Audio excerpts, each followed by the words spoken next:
శ్రీమహాగణాధిపతయే నమః. సరస్వత్యై నమః. శ్రీగురుభ్యో నమః.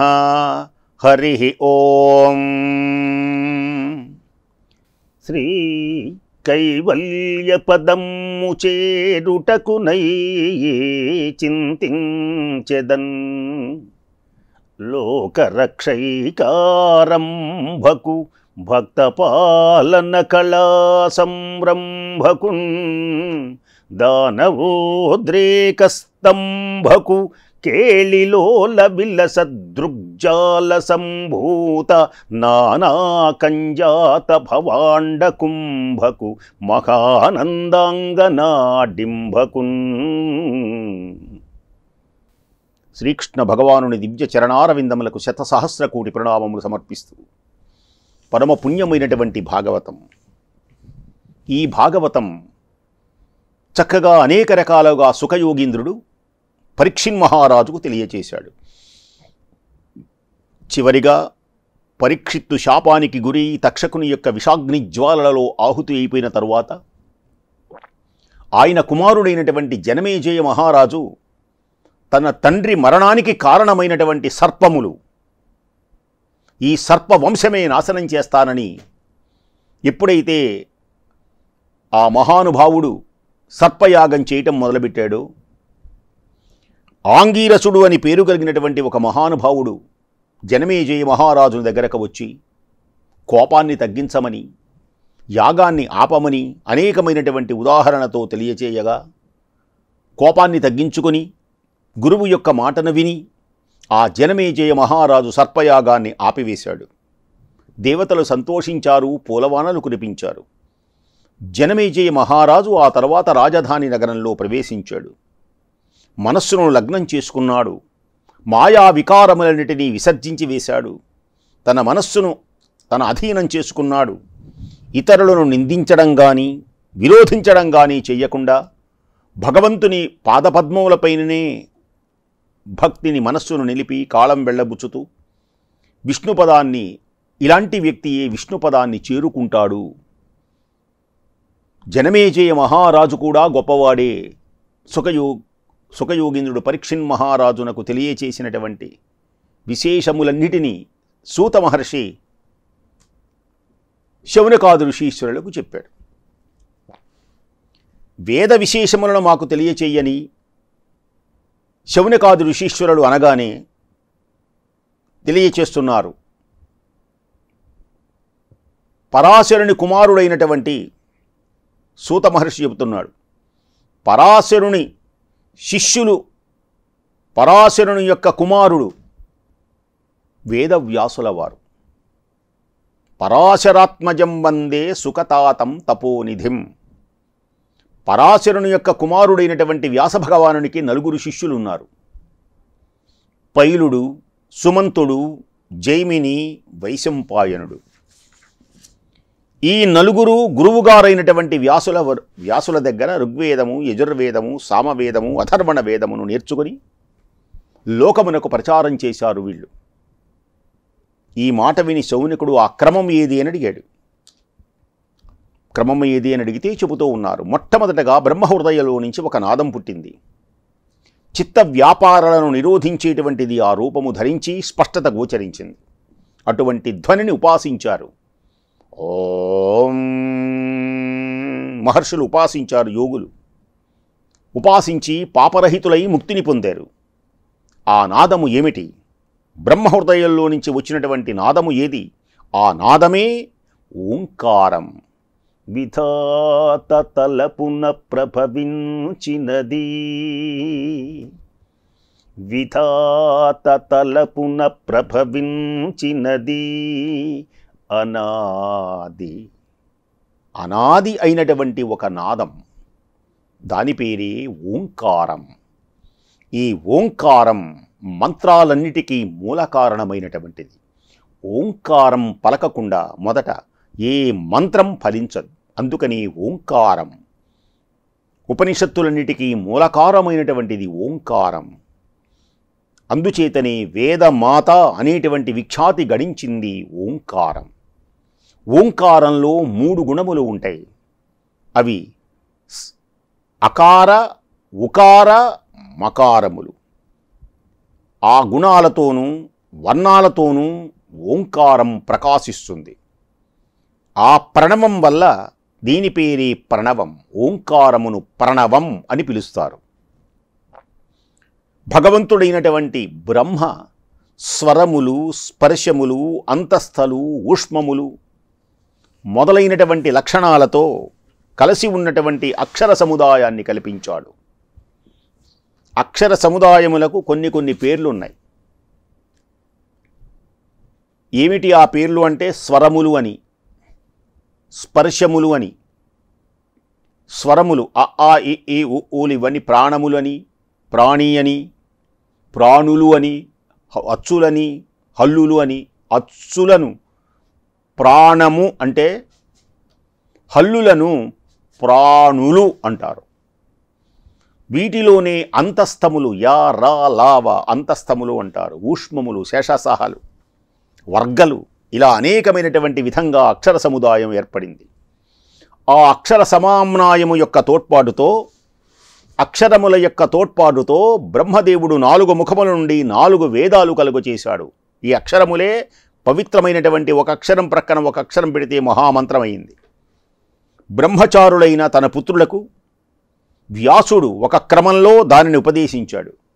ఇదంతా వేదరాశిగా ఉంటే వ్యాసుల వారు దీన్ని విభజించి 4గా విభజించాడు. వ్యాసుల వారు తన పుత్రులు, తమ తండ్రి తనకు బోధించినటువంటి క్రమంలోనే శిష్యులకు బోధించాడు వేదవ్యాసుడు.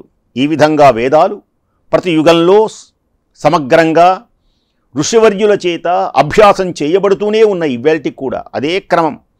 ఆనాడు వేదవ్యాసుల వారు తన శిష్యులకు ఏ విధమైనటువంటి స్వరాలతో, అంతస్తములతో, ఊష్మములతో ఏ విధంగా పలకాలో, ఏ విధంగా ఉచ్చరించాలో ఆ విధమే ఈనాడు కూడా జరుగుతున్నది పరంపరగా. వేదములు సక్రమముగా సమగ్రముగా చదవలేనటువంటి శక్తిహీనులకు సహాయం చెయ్యటం కోసం, వేదములు అందరూ చదవలేరు, అందరూ ఉచ్చరించలేరు, చాలా కష్టం. మరి సామాన్యులు గతి ఏమిటి?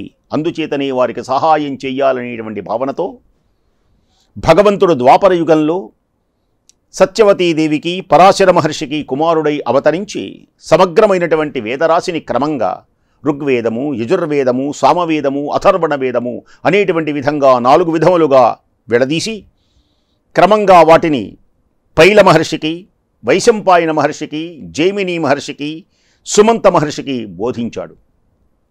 ఆ వరుసలోనే పైల మహర్షి ఋగ్వేదం నేర్చుకున్నాడు.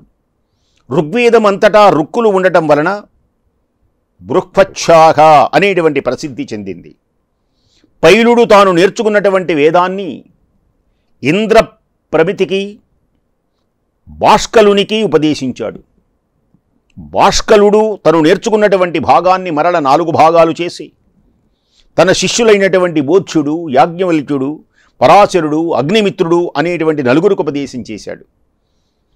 ఇంద్రప్రమితి తాను నేర్చుకున్నటువంటి సంహితను మాండూకేయుడు అనేటువంటి వానికి ఉపదేశం చేశాడు. తరువాత దేవమిత్రుడు అనేటువంటి వానికి ఉపదేశం చేశాడు. దేవమిత్రునికి శిష్యులు చాలామంది ఉన్నారు. అందులో ఒకడు సౌరభి కుమారుడైనటువంటి శాకల్యుడు. శాకల్యుడు తాను నేర్చుకున్నటువంటి శాఖ 5 భాగాలు చేసి 5గురు శిష్యులకు బోధించాడు.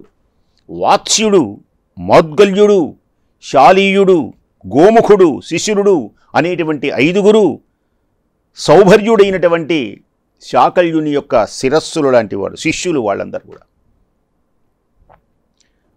వారందరూ జాతుకర్ణి అనేటువంటి వానికి ఉపదేశం చేశారు. జాతుకర్ణి బాలకుడు, పైంగుడు, వైచాళికుడు, విరజుడు అనేటువంటి 4గురికి ఉపదేశం చేశాడు. బాష్కలునికి యొక్క కుమారుడే బాష్కలి అని పేరు కలిగిన ఆయన.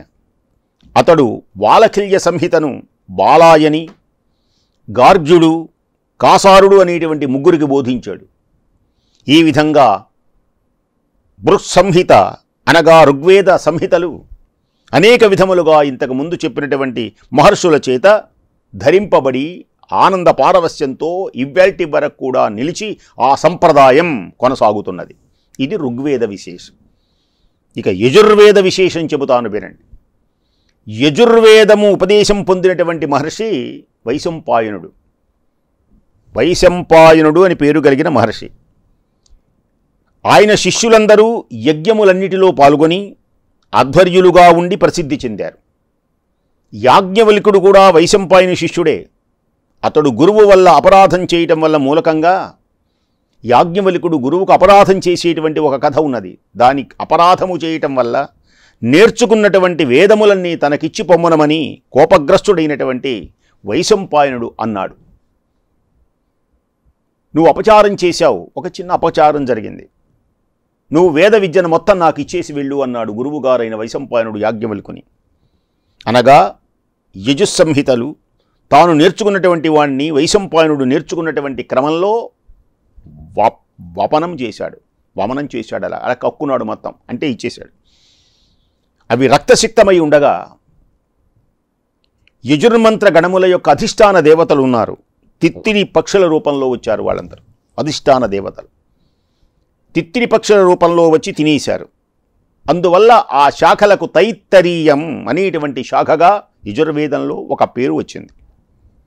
తాను నేర్పినటువంటి విద్య పోవటం వల్ల మొత్తము కూడా గురువుగారి దగ్గర కక్కటం వలన విద్య మొత్తం పోవటం వలన నిర్వేది అయినాడు, బాధపడ్డాడు. అందువల్ల అతడు నిర్వేది పొంది తీవ్రమైనటువంటి తపస్సు చేసి సూర్యభగవానుని సంతృప్తిపరుచుకున్నాడు యాజ్ఞవల్కుడు. సూర్యుడు యజుర్మంత్ర మహిమను అశ్వరూపాన్ని ధరించి అతనికి బోధించాడు. అందువల్లనే వాటికి వాజస పేయ శాఖ అన్న వాసి కలిగింది. వాజసనేయ శాఖ అంటారు సూర్యోపదేశం పొందినటువంటి శాఖల్ని యాజ్ఞవల్కుడి. ఈ శాఖలో యజుస్సంహితలు, కాణ్వులు, మాధ్యందినులు మొదలైనటువంటి వారు స్వీకరించి అభ్యసించారు. ఈ విధంగా లోకంలో యజుర్వేదం వ్యాపించింది. ఇక సామవేదం, దీ విశేషములు నీకు చెబుతాను విను. చెబుతున్నాడు సూత మహర్షి శౌనకాది ఋషీశ్వరులకు. సామవేదం అత్యసించినటువంటి జైమిని మహర్షి తన కుమారుడైన సుమంతునికి దానిని బోధించాడు. అతడు తన సుతుడైనటువంటి సుకర్ముడికి బోధించాడు. క్రమంగా తరువాత సుకర్ముడు సామవేదమును 1000 శాఖలుగా విడదీసి ఇద్దరికి బోధించాడు. ఒకడు కోసలుని పుత్రుడైనటువంటి హిరణ్యనాభునికి, రెండవ వాడు తన కుమారుడైనటువంటి పౌష్పంజికి. వారిద్దరూ బ్రహ్మవేత్తలు, ఆవత్యులు, ఉదీచ్యులు అనేటువంటి 500 మందికి ఉపదేశించేసి సామవేద పారగులుగా చేశాడు వాళ్ళందరినీ. ఈ విధంగా సామవేదం లోకల్లో అలా అలా అలా వ్యాపించింది. ఇక అథర్వణ వేదాన్ని గురించి చెబుతాను విను. అథర్వణ వేదాన్ని అభ్యసించినటువంటి సుమంతుడనేటువంటి మహర్షి దానిని శిష్యునికి బోధించాడు. తన శిష్యులైనటువంటి వేదదర్శుడు, పద్యుడు అనేటువంటి ఇద్దరికి ఉపదేశం చేశాడు. అలాగే వేదదర్శుడు, శౌల్యాయని, బ్రహ్మబలి, నిర్దోషుడు, పిప్పలాయనుడు అనేటువంటి 4 బోధించాడు. కుముదుడు, సునకుడు, జాబాలి, బర్భువు, అంగీరసుడు, సైంధవాననుడు అనేటువంటి 6 పద్యుడు బోధించాడు. పద్యుడు అనేటువంటి ఆయన 6. ఈ విధంగా ప్రకటన పొంది అథర్వణ వేదం వృద్ధి కావించింది. ఈ విధంగా 4 వేదాల ఉత్పత్తికి, వ్యాప్తికి నేను నీకు ఇప్పుడు తెలియచేశాను. మీ అందరికీ ఇప్పుడు ఈ 4 వేదములు ఎలా పుట్టినాయి, ఎలా వ్యాప్తి చెందినయో మీకు తెలియజేశాను. పురాణాల గురించి కూడా మీకు సవిస్తరంగా చెబుతాను వినండి. వేదవ్యాసుల వారు వేదములు విభజించడమే కాదు, పురాణములను రాశారు. త్రయ్యారుణి, కశ్యపుడు, సావర్ణి, ఆకృతవ్రణుడు, వైశంపాయనుడు, హరీతుడు అని పేరు కలిగినటువంటి 6 ఈ 6 పురాణ ప్రవర్తలుగా ప్రసిద్ధులైనటువంటి వాళ్ళు. ఈ 6 కూడా మా తండ్రి అయినటువంటి రోమహర్షుని దగ్గర అభ్యసించారు. మా తండ్రి వేదవ్యాసుల వారి శిష్యుడు రోమహర్షుడు. పురాణం అనేటువంటిది సర్గ లక్షణం కలిగి ఉంటుంది. పురాణమునకు లక్షణములు ఉంటాయి. కొందరు పురాణానికి 5 లక్షణాలు ఉన్నవి అని కొందరు పెద్దలు తెలియచేశారు. పెద్దలు పూర్వ సంగతులు చెప్పినటువంటి, అనుభవజ్ఞులు చెప్పినటువంటి పద్ధతిని అనుసరించి పురాణాల ఒక క్రమం ఉంటుంది. ఆ పురాణాల క్రమం చెబుతాను వినండి. బ్రహ్మపురాణం, పద్మపురాణం, విష్ణుపురాణం, శివపురాణం, భాగవతం, భవిష్యోత్తర పురాణం, నారద పురాణం, మార్కండేయ పురాణం, అగ్నిపురాణం, బ్రహ్మవైవర్తక పురాణం, లింగ పురాణం, వరాహ పురాణం, స్కాంధ పురాణం, వామన పురాణం, కూర్మ పురాణం, మత్స్య పురాణం, బ్రహ్మాండ పురాణం, గరుడ పురాణం. ఈ విధంగా 18 పురాణాలు ఈ లోకంలో వ్యాపించినాయి. ఆ 18 మరొక్కసారి చెబుతాను వినండి, తరించండి. బ్రహ్మపురాణం, పద్మపురాణం, విష్ణుపురాణం, శివపురాణం, భాగవతం, భవిష్యోత్తర పురాణం, నారద పురాణం, అలాగే మార్కండేయ పురాణం, అగ్నిపురాణం, బ్రహ్మగైవర్తక పురాణం, లింగ పురాణం, వరాహ పురాణం, స్కాంధ పురాణం, వామన పురాణం, కూర్మ పురాణం, మత్స్య పురాణం, బ్రహ్మాండ పురాణం, గరుడ పురాణం. ఇంకా ఉపపురాణాలు ఇంకా ఉన్నాయి, ఇంకో 18. ఇవి రాసినా, చదివినా, విన్నా అసలు ఈ పురాణాల పేర్లు వింటే చాలు, వ్రాస్తేనే చాలు, అన్నీ కూడా పాపాలన్నీ తొలగిపోతాయి. ఈ విధంగా సూతుడు శౌనకాది ఋషీశ్వరులకు తెలియజేశాడు. వారు, నీవు నారాయణుని గుణాలను వర్ణించావు, ఆ కథలను చక్కగా వివరించావు స్వామి. పాపం చేసిన వారు, పాపబుద్ధి కలవారు సంసార సముద్రాన్ని తరించేటువంటి మార్గం కూడా చెప్పండి స్వామి. ఇవన్నీ చెప్పారు. మునులు అడుగుతున్నారు సూతుణ్ణి, ఈ పాపవర్తనుడైనటువంటి వారు ఈ సంసార సాగరాన్ని తరించేటువంటి మార్గం ఏదో ఒకసారి మాకు తెలియచేయండి. అప్పుడు మరల సూత మహర్షి ఒక అద్భుతమైనటువంటి కథ చెబుతూ ఉన్నారు. దీని పేరే మార్కండేయోపాఖ్యానం. భాగవతం చివరలో ఉంటుంది. మనం భాగవతం చివరికి వచ్చాం గనక ఈ కథ. పూర్వంలో తపస్సు చేత సమర్థులైనటువంటి మునీశ్వరుల యొక్క మహిమ ప్రకాశమానంగా ఉండటం వలన, తపస్సే వారికి ప్రధానం గనక, తపస్సే వారి తేజస్సు గనక, మార్కండేయ మహర్షి హరిని మనస్సులో నిలుపుకొని ఎప్పుడూ విడవకుండా ఆనందంతో మనుగడ సాగించేవాడు మార్కండేయ మహర్షి. కల్పం అయ్యేతవ సమయంలో, అంటే ప్రళయకాలంలో లోకాలన్నీ జలమయమైపోయాయి, చీకట్లతో నిండింది. అటువంటి సమయంలో ఒక్కడే సంచరిస్తూ కోటి బాల సూర్యుల యొక్క తేజస్సుతో ప్రకాశించేటువంటి ఒక బాలుని హృదయంలో ప్రవేశించి ఎన్నో వేల సంవత్సరాలు అక్కడే సంచరించి మళ్ళా మర్రి ఆకు మీద పవళించినటువంటి ఒక బాలుణ్ణి చూచాడు. ఆశ్చర్యం కలిగింది. ప్రళయకాల సమయంలో ఒక మర్రి ఆకు మీద నివసించేటువంటి ఒక బాలుణ్ణి చూచాడు, పవ్వళించిన బాలుణ్ణి. అనగానే సూతుణ్ణి, మునీంద్ర, ఈ మహిమ ఏ విధంగా లభించింది మాకు చెప్పండి. ఆయనకి, మార్కండేయుడికి, లోకమంతా జలమయమైనప్పుడు, చీకట్లు గమ్మినప్పుడు బాలుని హృదయంలో ఒక శక్తి ప్రవేశించిందన్నారు కదా, దివ్యమైనటువంటి తేజస్సు ప్రవేశించింది కదా బాలుని హృదయంలో. ఆ మునీంద్రుని యొక్క దివ్యమైనటువంటి మహిమను మాకు కాస్త తెలియచేయండి, మార్కండేయుని మహిమ అన్నారు. చెబుతాను విను. మృకండు అని పేరు కలిగినటువంటి ఒక మహర్షి ఉన్నాడు. జగన్నుతుడైనటువంటి బ్రహ్మచర్యం అవలంబించి నిష్ఠతో హరిని మనస్సులో నిలుపుకొని నిత్యము ధ్యానిస్తూ తోటి మహర్షుల చేత కీర్తింపబడుతూ ఉత్తమమైనటువంటి గుణములతో తపస్సు చేస్తున్నాడు మృకండ మహర్షి. ఈ విధంగా తపస్సు చేస్తూ ఉంటే విష్ణువు, ఈశ్వరుడు ఇద్దరూ ప్రత్యక్షమైనారు.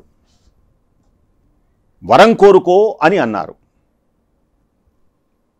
గుణసంపన్నుడైనటువంటి కొడుకు కావాలి అని కోరుకున్నాడు. వాళ్ళిద్దరూ సమ్మతించారు. అతని కోరికను అనుసరించి వరాన్ని ఇచ్చారు.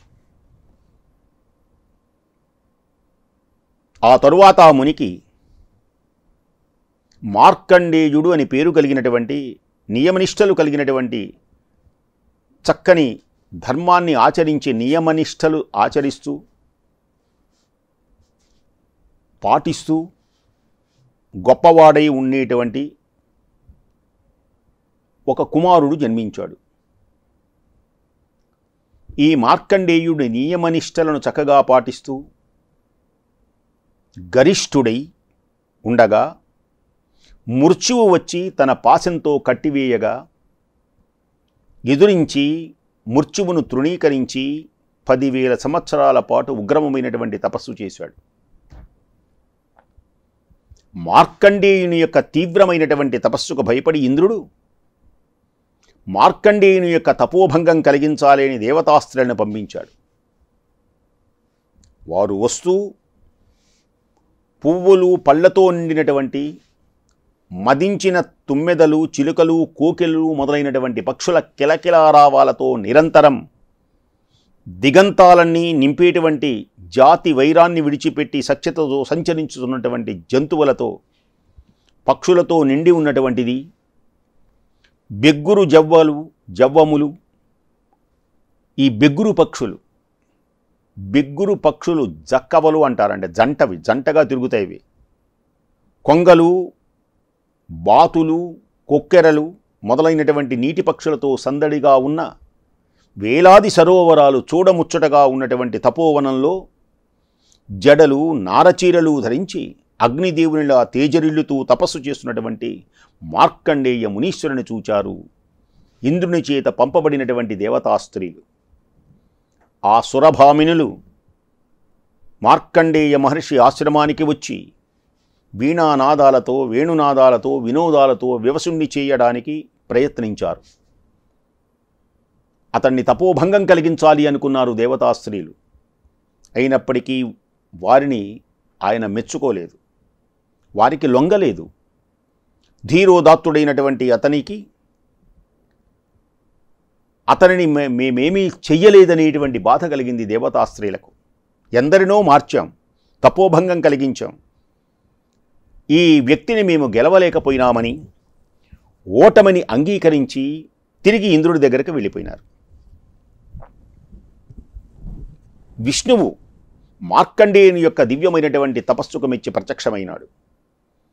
మార్కండేయుడు విష్ణు భగవానుని చూచి, దేవదేవా, దివ్యమైనటువంటి నీ నామాన్ని స్మరించడంతో ఈ శరీరంలోనే అనేక యుగాలు జీవించి ఉండేటట్లుగా, ఈ శరీరంతో అనేక యుగములు జీవించేటువంటి విధంగా నాకు వరమివ్వు అని వేడుకున్నాడు. విష్ణువు కూడా తథాస్తు అన్నాడు. లోకంలో ఒక విశేషం, ప్రాణులను పుట్టించడానికి, పోషించడానికి, సంహరించడానికి కర్త అయినటువంటి వాడు విష్ణుమూర్తి. సర్వమయుండు విష్ణుమూర్తి, సర్వమయుండు అంతటా వ్యాపించి ఉన్నవాడు విష్ణుమూర్తి. విశ్వసన్నుత, విశ్వేశ, వేదరూప, నీ మాయను తెలుసుకోవటం ఎవరికీ సాధ్యం కాదు. మార్కండేయుడు అంటున్నాడు, ఇంద్రుడు మొదలైనటువంటి దిక్పాలకులు, బ్రహ్మాశివుడు మొదలైనటువంటి వారు, దేవతలు చర్చించి కూడా నీ మాయలను అవగాహన చేసుకోలేదు అని విన్నాను. జలజాతాక్ష, నేనెంత అల్పుడను. ఇంద్రాది దేవతలే, బ్రహ్మాది దేవతలే నీ మాయను గ్రహింపలేనప్పుడు నేను సామాన్యుడైనటువంటి నేను తెలుసుకోగలనా? దీనుల దీనత్వాన్ని నాశనం చేసేటువంటి మహానుభావుడవు నీవు. ప్రకాశవంతమైనటువంటి పద్మముల వంటి నేత్రములు కలిగినటువంటి వాడవు నీవు. శంఖచక్ర గదాదులతో అలంకృతమైనటువంటి బాహువులు కలిగినటువంటి వాడివి నీవు. మార్కండేయుడు స్తోత్రం చేస్తూ ఉన్నాడు. ఆ పిమ్మట, నీ మాయ చేతనే ప్రపంచం భ్రాంతి నొందుచున్నది స్వామి. దీనిని గురించి స్పష్టంగా నాకు చెప్పవలసింది. నీ మాయ చేత ఈ ప్రపంచం భ్రాంతి చెందుతున్నది, దీని విశేషము నాకు చెప్పు. నీ మాయ చేత ప్రపంచం భ్రాంతి పొంది ఉన్నది, దీని గురించి నాకు తెలియచేయి. మార్కండేయుడు విష్ణుమూర్తిని అడిగాడు. అడిగితే ఈ విశేషములన్నీ విష్ణుమూర్తి చక్కగా మార్కండేయునికి తెలియచేసి ఆయన వెళ్ళిపోయినాడు. మార్కండేయుడు శివుని పూజిస్తూ, శివభజన చేస్తూ, శివనామాన్ని పలుకుతూ హరినామస్మరణ మర్చిపోయినాడు. ఇలా 100 సంవత్సరాల పాటు ఈయన ఇక్కడ ఇలా శివపూజ చేస్తూ ఉంటే, ఇక లోకంలో 100 సంవత్సరాల పాటు మేఘాలు విడవకుండా ధారాపాతంగా వర్షం కురిసి ధాత్రి నిండిపోయింది. అద్భుతమైనటువంటి తపస్సు చేస్తున్నాడు మార్కండేయుడు. తన జన్మ సాఫల్యం చెందాలి అనుకుంటున్నాడు మార్కండేయుడు. చిరంజీవిగా మారాలి అనుకుంటున్నాడు మార్కండేయుడు. ఇటు శివభక్తిని విష్ణుభక్తిని విడవకుండా నిరంతరమైనటువంటి ఆరాధనతో మునిగిపోతుంటాడు మార్కండేయుడు. మార్కండేయుని యొక్క దివ్యమైనటువంటి కథ భాగవతంలో చక్కగా వర్ణించారు. అదే మీకు తెలియచేస్తున్నాను. మార్కండేయుని దివ్యమైనటువంటి కథను మీరు వినటం వల్ల శుభములు కలుగుతాయి. మార్కండేయుని యొక్క దివ్యమైనటువంటి కథను వినటం వల్ల ఆరోగ్యం కలుగుతుంది. చిన్నపిల్లను జీవించేటప్పుడు మార్కండేయుడు ఎంత ఆయుష్ కలగాలి అని దీవించాలి, ఆంజనేయుడు ఎంత బలం కలగాలని దీవించాలి. అట్టి పుణ్య దివ్య మహోన్నతమైనటువంటి విశేషములను మరల రేపు కూడా చక్కగా మనం విందాం. స్వస్తి.